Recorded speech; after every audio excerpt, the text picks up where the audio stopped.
Hi everyone, it's LadyJenevia. It's been a hot minute since I posted my video on SnyderCon. I know that I had said that I was going to do a review of Late Night, and I would still like to do that, but considering that San Diego Comic-Con is coming up and now a lot of publicists are starting to send out their emails, I figured that now would be a good time to do this review because I've actually had it written for quite a while now. Regardless of how much of a fan I am of Zack's work, I do not want my channel to be only fixated on one filmmaker or one franchise or even just one genre of content. Zack's first feature film with a major studio was Dawn of the Dead, all the way back in 2004. One of my viewers had commented a while back saying that they wanted me to do more videos about horror films. It's not really a genre that I think I'm as well versed on, which is why I don't do it more often, although I don't dislike the genre. In this video, I will share why I find Zack Snyder's Dawn of the Dead to be such a great film, and it also happens to be part of the horror genre.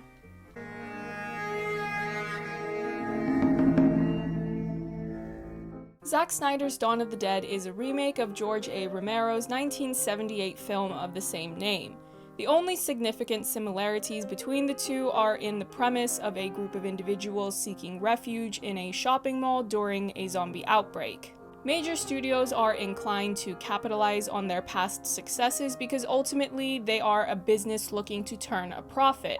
What's important in a remake of this kind is to adapt it for a contemporary audience and for the filmmaker to make it their own. The characters are different, the ending is different, and most frequently mentioned of all, the zombies are different. People consistently remember that this is a film with running zombies. Some fans of horror, or zombie content specifically, may resist this change, but there is more than enough room for different interpretations of this horror creature. Warm Bodies is a book that also has a film adaptation that focuses on a zombie who is cognizant of his condition to varying degrees depending on what part of the story you're in, and he later ends up falling in love. The most important thing is not the speed at which zombies move, but the stories in which they exist. Dawn of the Dead does not only show viewers the terror of humans being chased and attacked by running zombies, but goes a step further to give a greater specificity on what this zombie condition entails. They seem to need to feed on warm flesh. They don't seem to have much, if any, reasoning power. Some basic skills remain. This is an important detail of the world building and heightens the threat beyond their ability to run fast. There is agility lingering in each zombie, which is why it only took one zombie to undo the safe haven Andy had built for himself in his shop. On a surface level, Dawn of the Dead hits notes one might expect from a big summer blockbuster. This sequence of the explosion was one that Zack envisioned early enough to use when pitching his vision for the project to the studio.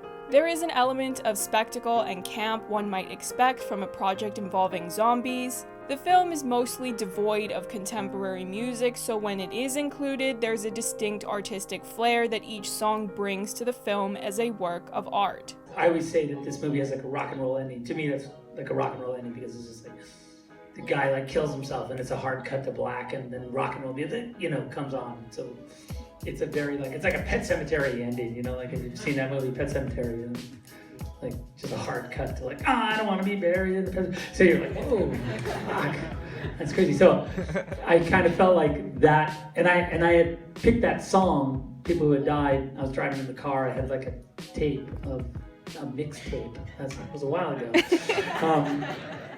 I don't think it was on CD. It might have been on CD. Let's say it was on CD. That's better. This sequence where the zombies are chasing the humans up the stairwell only to stop and look at them is more so a nod to the audience that this is a movie you're supposed to still have a bit of fun watching, regardless of the violence and horror.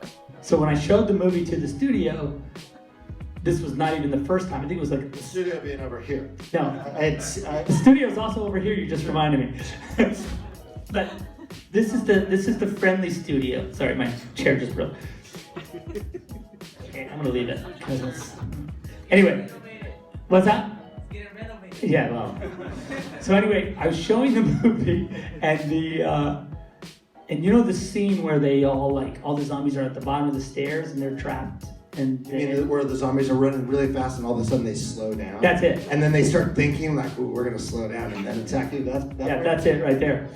When we showed it, and he did not, this was not his comment. Someone said, okay, Zach, I have a question. I'm a little bit, do you think the zombies would really stop at the bottom of the stairs like that and just look? And I was like, you know what?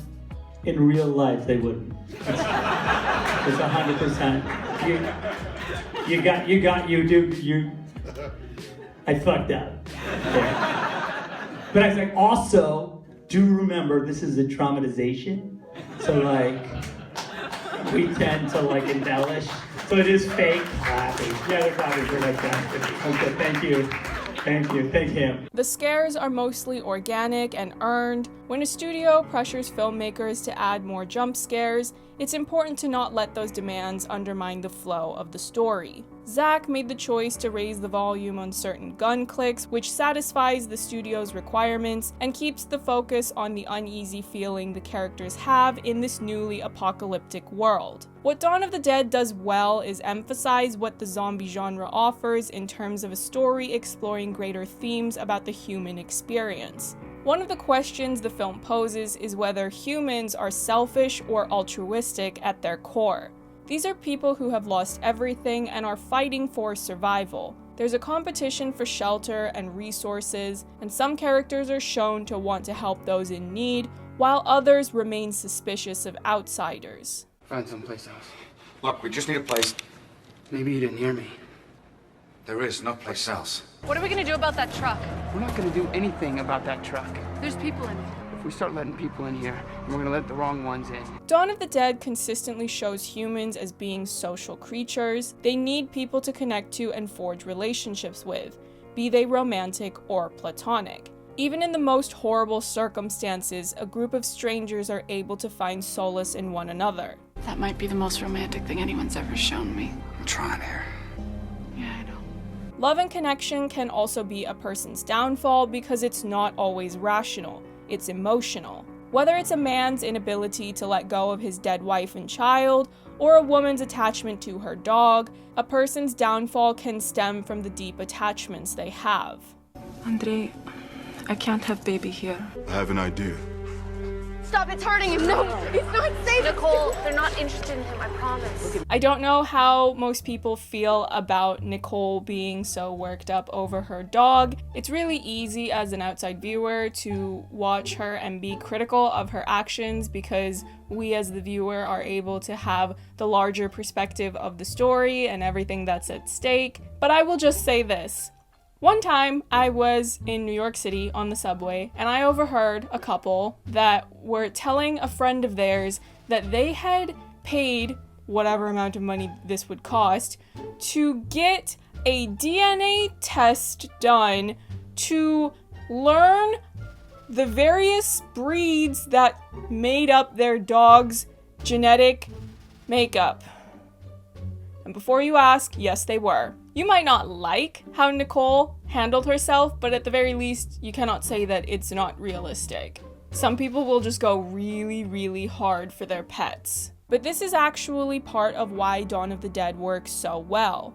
The characters are imperfect in a real way. They make mistakes, they have doubts and fears, and understandably display an existential dread given the turmoil they've been thrust into.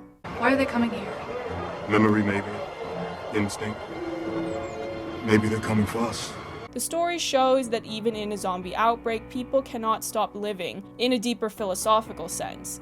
Instead of just finding ways to pass time until that time runs out, they push in the end to fight their way out in search of something more. Regardless of the bleak conclusion, there's something truly compelling about that need people have to make the most of their time in life. Because now I realize that there's some things worse than death, and one of them is sitting here waiting to die. There are some really satisfying character arcs in the film. In particular, Michael's story is very satisfying. He's first introduced as having a propensity for leadership. When he's pressed to reveal more about himself, he's not someone who you'd expect to be a compelling protagonist in a zombie outbreak. There's no weapons or combat training in his prior occupation or life experience. He is, in fact, an everyman. What, you like in special ops? You in the Marines? What the fuck do you do? I sell televisions at Best Buy. He goes on to reveal his past mistakes and failures as a husband, which offers a sense of completion when he ultimately sacrifices himself to save the woman he's fallen for. I know which job I was the worst at. Just being a husband. I can help you. It's okay. It's gonna be all right. Even CJ, who could have been easily written off as a secondary, morally dubious character, is given redemption in the end when he also sacrifices himself to save the remaining survivors in the group. It's this type of character content that makes the film hold more dramatic weight and be more compelling to viewers. There are some horror films where the primary aim is to scare the audience, and there's nothing inherently wrong with that approach. However, a film like Dawn of the Dead is one that can offer a greater crossover appeal to those who don't partake in the horror genre as frequently.